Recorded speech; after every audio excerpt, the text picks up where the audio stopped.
chérie, tu es notre seul et bonheur. Il est 17h lorsque les participants à l'Assemblée générale de la Ligue régionale de football du Nord entonnent en chœur le refrain de l'hymne national du Cameroun. Un hommage à la République qui vient sanctionner les travaux tenus dans la salle des actes de la communauté urbaine de Garoua et qui avait pour objectif d'élire le président de la Ligue régionale de football du Nord ainsi que ses 2 vice-présidents, mais aussi les membres de la Ligue ainsi que les délégués à l'Assemblée générale de la Fédération camerounaise de football. Au terme de 8 heures de travaux à huis clos, loin du regard des caméras, tel que voulu par le superviseur de ces élections, l'on retient que Sadou Yaouba, par ailleurs l'ami d'Odopoli, rempile pour un nouveau mandat au poste de président de la Ligue. Il sera secondé par la sénatrice Asta Yvonne et Mohamedou Danjouma, respectivement premier et deuxième vice-président.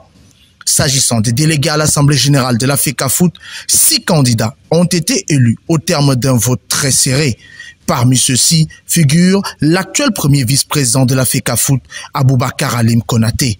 Je voudrais déjà souligner la qualité des travaux qu'il y a eu aujourd'hui et l'état d'esprit irréprochable de tous ceux qui ont pris part à ces élections. On a pu observer qu'il y a une compétition, fair play dans les règles de l'art et tout le monde a pu s'exprimer. Des élections ont été disputées. Et à la fin, la démocratie a prévalu et ceux qui ont été élus et on s'en félicite. Si pour le premier vice-président de la FECAFOOT, le scrutin ne souffre d'aucune entache, le son de cloche semble plutôt différent chez certains acteurs, candidats malheureux, qui estiment que le processus aurait été vicié. La méthode ou le déroulement de ce scrutin, il y a eu beaucoup de choses que moi j'ai dit, il ne devait pas y avoir.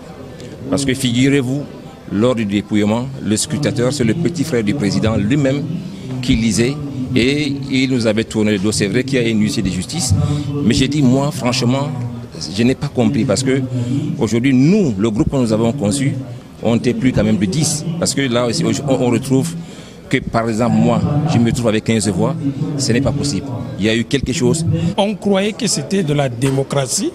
Mais cette fois-ci, on a cru que c'est une affaire de génération et une affaire des gens qui ne font pas le football, mais qui ont décidé de diriger le football. Qu'il pleuve ou qu'il neige, ils veulent le faire. Mais nous qui souffrons pour investir dans le domaine du football, nous n'allons pas nous décourager, nous allons continuer. Ils ne pensaient même pas qu'il devait y avoir des jeunes candidats. Étant verrouillé, on a pu être candidat. Si cette fois-ci on a pu insérer et avoir nos noms sur la liste, la prochaine fois c'est pour diriger. Le football c'est sur le terrain. Figurez-vous, il y a des gens ici qui sont délégués mais qui ne sont pas acteurs de football. Ça fait mal, ça fait mal. Il faudrait vraiment que ces choses changent. Pour Aboubakar Halim Konaté et ses partisans, il s'agit tout simplement du verdict des urnes et les candidats malheureux devraient plutôt faire preuve de fair play car l'heure est désormais au rassemblement.